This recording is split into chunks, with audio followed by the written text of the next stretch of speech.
A luxúria diz respeito aos prazeres do sexo indevidos. A luxúria indica como o ser humano se desvia do objetivo natural da sexualidade, segundo a teologia das religiões monoteístas, que é a reprodução.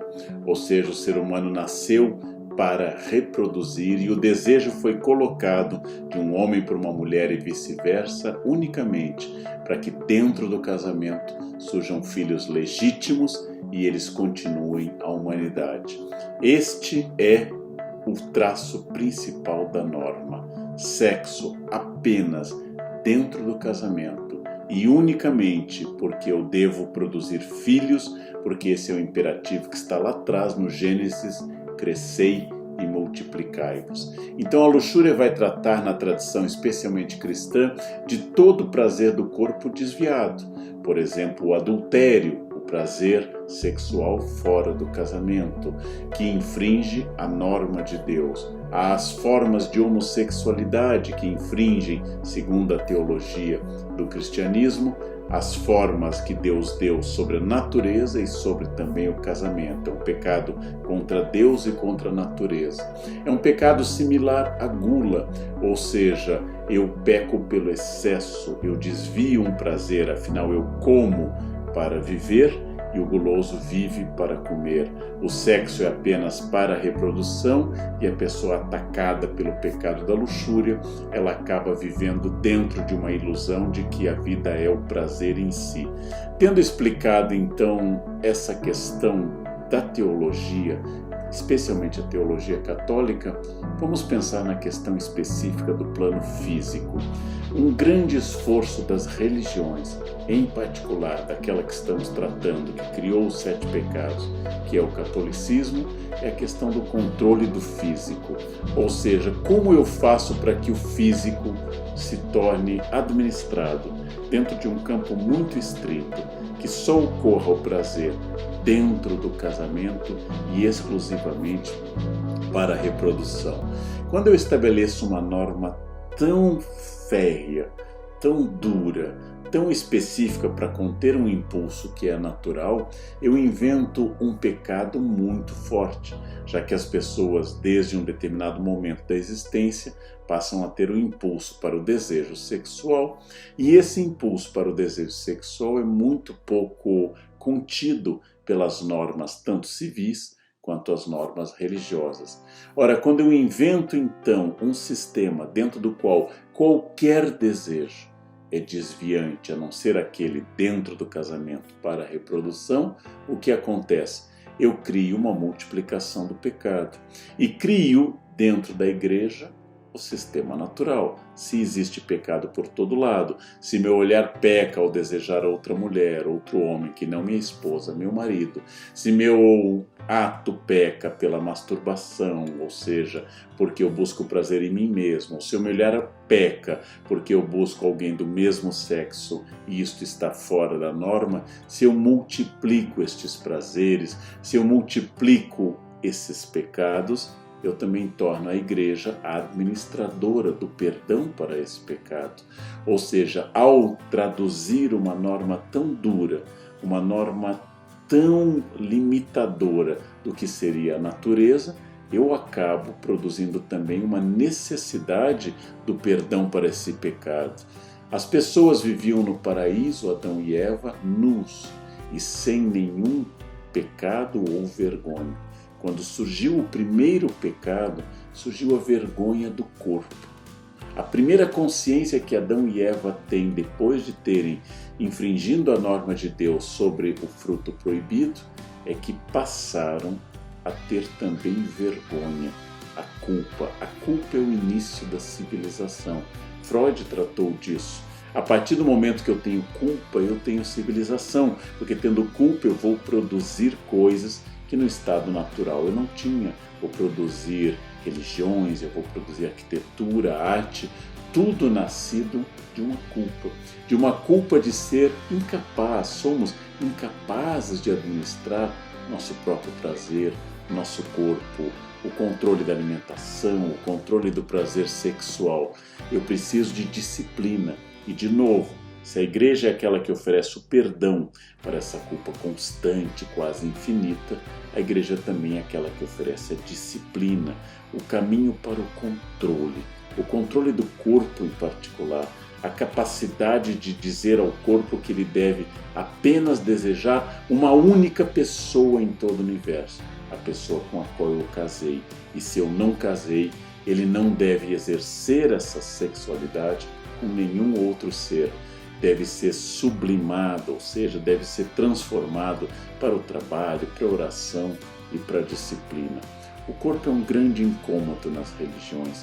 O corpo deseja, o corpo tem fome, o corpo tem erotismo, o corpo tem impulsos. Isso deve ser disciplinado. É possível que sobre o cristianismo primitivo isso seja também uma influência do platonismo, na medida em que eu vou estabelecer que o espírito, a alma, é superior a tudo, é a parte imortal, é aquela que justifica eu reprimir qualquer coisa da parte inferior, que é a sensação física. A parte inferior é o plano material, a parte inferior é exatamente aquilo que não é a alma imortal. O corpo vai morrer, o corpo vai apodrecer, mas a minha alma viverá eternamente no paraíso ou no inferno, de acordo com todo o tratamento que eu dei ao meu corpo.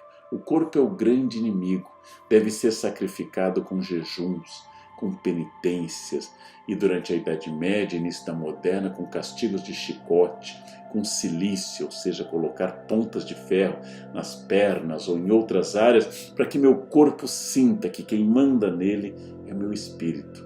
É um misto de uma repressão institucional com uma culpa muito tradicional e mais esse platonismo mal digerido que aponta que tudo aquilo que diz respeito ao intelecto, à alma, ao pensamento, ao desenvolvimento cerebral ou então do seu espírito é bom. E tudo aquilo que diz respeito ao prazer, aquilo que diz respeito à vivência desse prazer com a comida, com a sexualidade no sentido genital, tudo isso é problemático e deve ser disciplinado. O prazer sensual, o prazer do corpo, o prazer imediato, sentir-se bem ao ter relações sexuais, sentir-se bem e buscar esse prazer passa a ser visto com muita desconfiança. As mulheres devem se vestir como as freiras sem ressaltar as partes do corpo. Os homens devem ter cuidado com a fonte da luxúria, que naturalmente, na teologia católica feita por homens, a fonte da luxúria está na mulher. Foi Eva que tentou Adão, é a mulher que tenta o homem. Então eu devo ter muito cuidado. Há um mandamento, o 6º mandamento, que estabelece que eu não devo fornicar, eu não devo pecar contra a castidade. E o que é pecar contra a castidade? É todo impulso erótico que foge do casamento, da instituição, porque eu fui criado para salvar a minha alma, e não para viver o prazer do meu corpo. E essa ideia é muito forte, ela produz virtudes, produz modelos. Qual a mulher mais virtuosa de toda a história humana? Qual a mulher que toda mulher deve seguir? Qual é a mulher que todo cristão, especialmente católico, deve se orientar? É uma mulher virgem, Nossa Senhora. Virgem antes do parto, durante o parto e após o parto. Sempre virgem, sempre preservada do prazer carnal, do prazer dado pelo corpo, porque seu corpo intocado, imaculado, sem pecado original, sem prazer com outro homem, é o único corpo possível para que Jesus possa encarnar. Quando eu aponto como modelo de mulher uma virgem, uma mulher que nunca teve relações sexuais e foi mãe ao mesmo tempo, eu estabeleço então a perfeita preservação e o perfeito papel de reprodução do divino, que é o caso de Jesus. Ou seja, é muito complicado ter como modelo um modelo inatingível, ou seja, uma mulher que nenhuma outra mulher pode reproduzir, virgem e mãe. Isso é um dogma de fé. Maria é mãe de Deus, e Maria é virgem antes, durante e depois do parto, e passa a ser um modelo de comportamento. Paulo havia dito, é melhor casar do que viver queimando, mas quem puder, não case.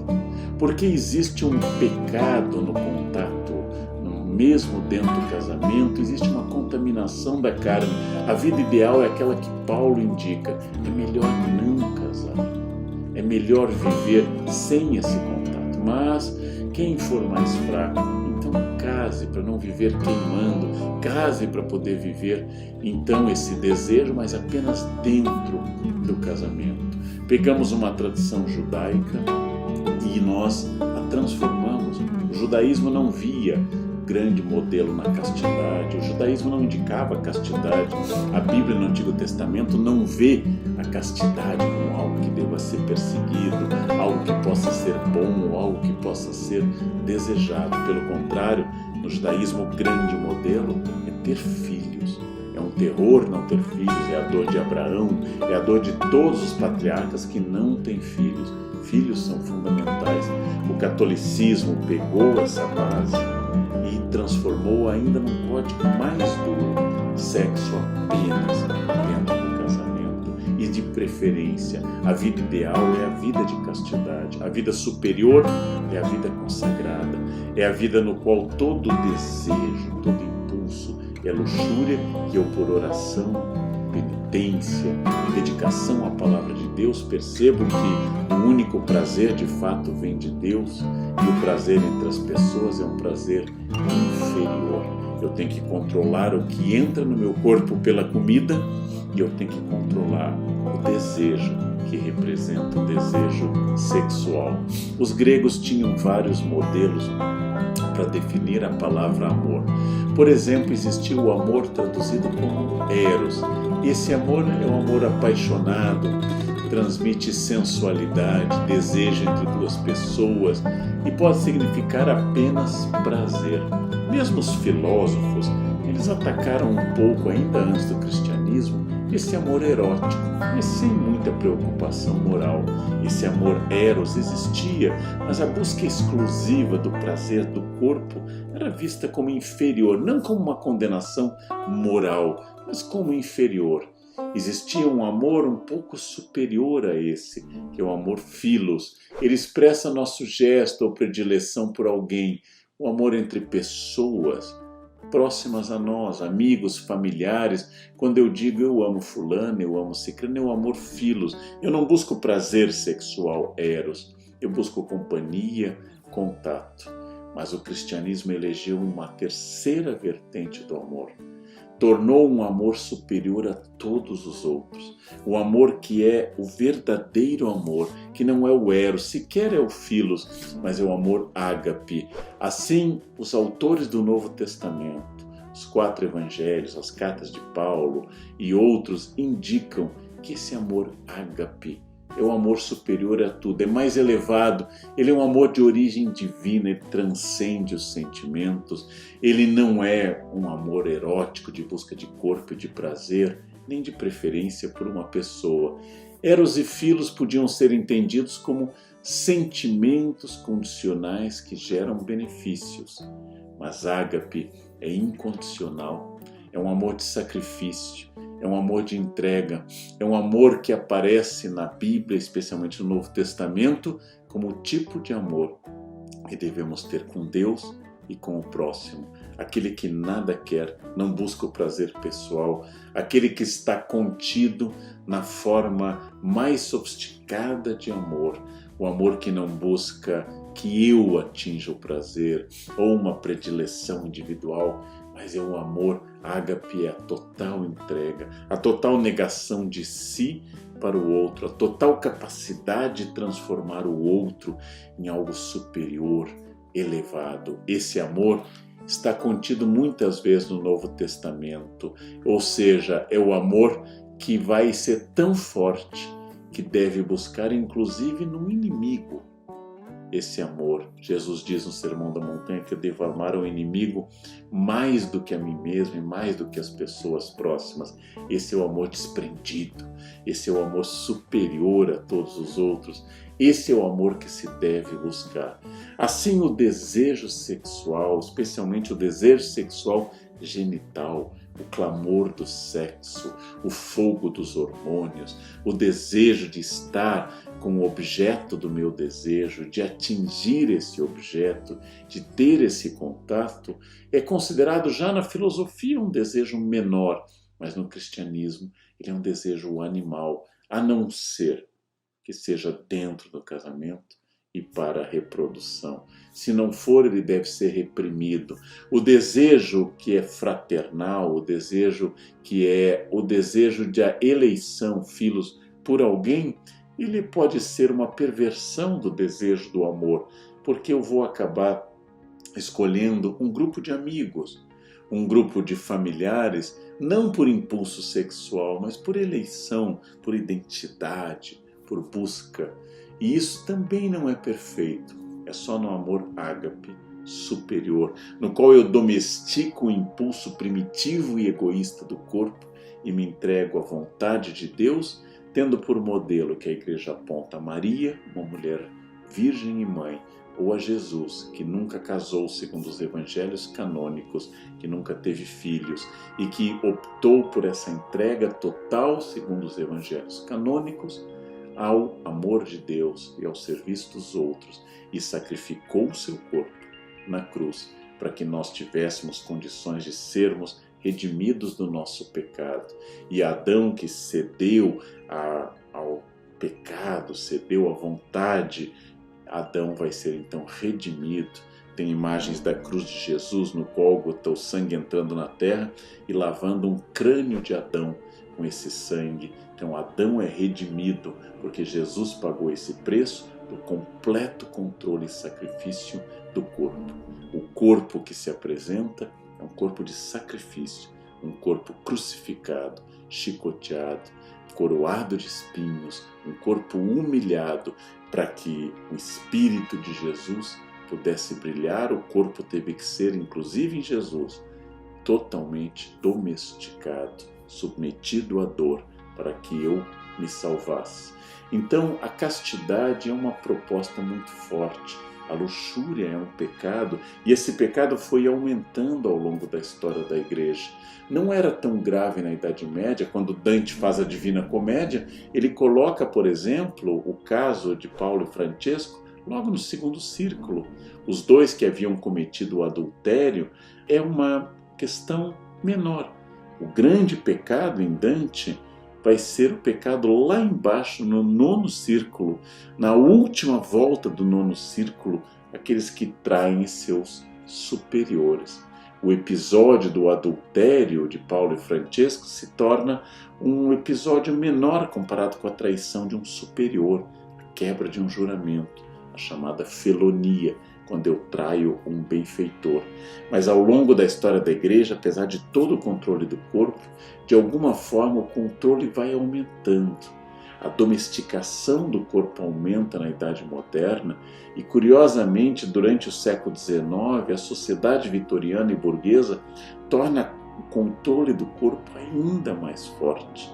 E a questão sexual, tão analisada por Freud no século XIX para o XX, se torna um dos grandes objetos de análise cultural e da civilização. Ainda que o poder da Igreja tenha diminuído, o controle do corpo se torna ainda mais importante no século XIX do que tinha sido em períodos anteriores. O controle do corpo, especificamente, o controle do corpo da mulher, ou seja, da capacidade de domesticar o imaginário do prazer feminino, talvez seja um dos maiores legados da teologia medieval e moderna. A mulher como fonte de pecado, como parte do imaginário, a mulher como a grande Eva tentadora e a luxúria como um pecado que está em todos os filhos de Eva. Nós, os degredados filhos de Eva, herdamos esse impulso erótico, herdamos essa luxúria, herdamos esse impulso para o desejo e assim por diante. Ora, a luxúria é um pecado que vai ser castigado no inferno de várias formas. Por exemplo, quem foi adúltero será varrido por ventos, mas quem, como o caso de Brunetto Latini, professor de Dante, que pecou contra a natureza através do homoerotismo, esse sim vai sofrer castigos ainda piores, porque, como eu disse, pecou contra Deus. e pecou contra a natureza. O corpo é seu inimigo, você tem que ser vigilante o tempo todo, e é por isso que no século XIX, por exemplo, quando Nietzsche condena essa visão, Nietzsche vai resgatar esse amor fati, esse amor que significa um amor ao destino, um amor ao fado, mas a capacidade de eu aceitar o destino do ser humano, um espírito superior, é uma fórmula para a grandeza do homem, não querer nada diferente daquilo que é, nem no futuro, nem no passado, nem por toda a eternidade.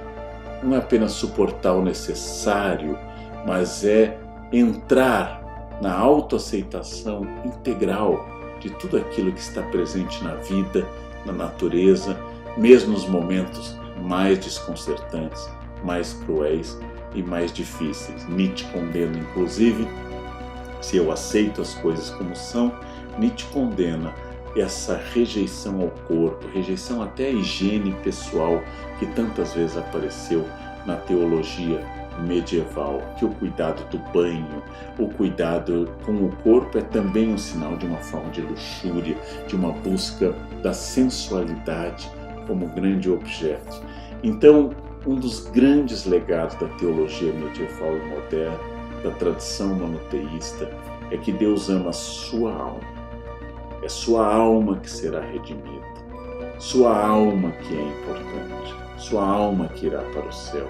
Seu corpo é uma casca passageira. Quem cede a essa casca, quem cede aos desejos dessa casca, vai acabar sendo punido, e punido de uma forma muito grave no inferno, ou se for um pecado menor, punido no purgatório.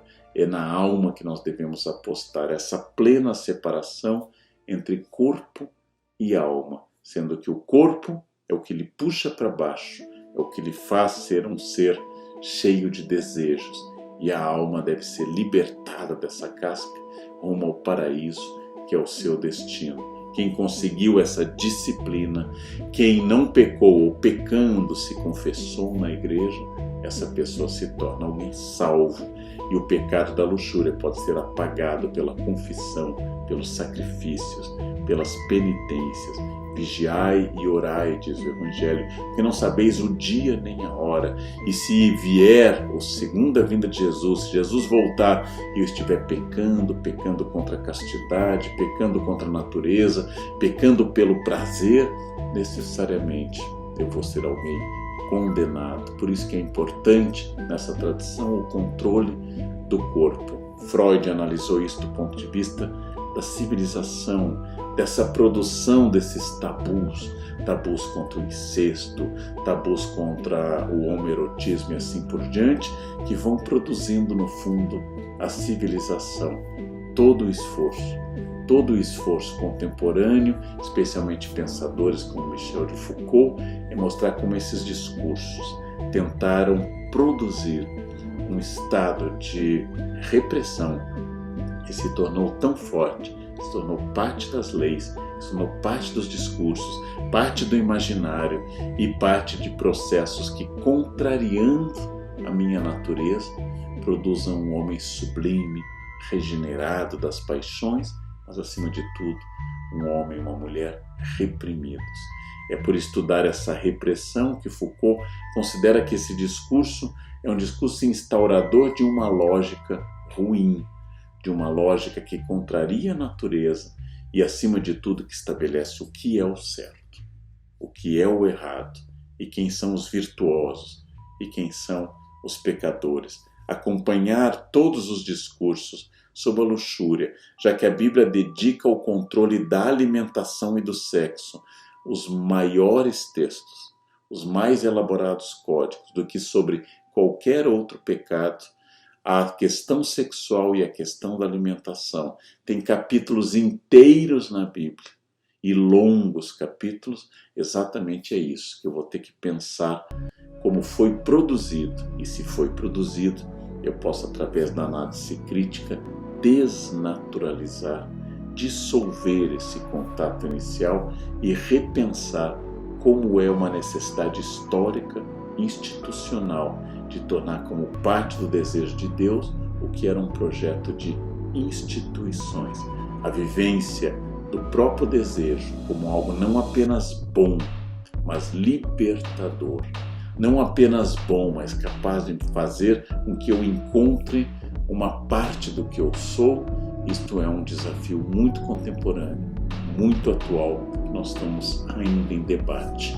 O prazer de normar e o afã de pecar são esses dois polos que fizeram grande parte da teologia moral, que é essencialmente uma teologia sobre a sexualidade humana, sempre transgressora, sempre fora das molduras, sempre fora das áreas lícitas, sempre procurando fora dessas áreas e permanentemente autoridades moralistas, textos, inquisição, fogueiras, repressão, chicote, cilício, penitências, tentando conduzir este prazer eros que sempre insiste em sair das molduras do prazer, do amor ágape. Refletir sobre isso é muito importante para que a gente entenda como aconteceu, como se produz e como se pode superar a repressão como elemento definidor tanto da teologia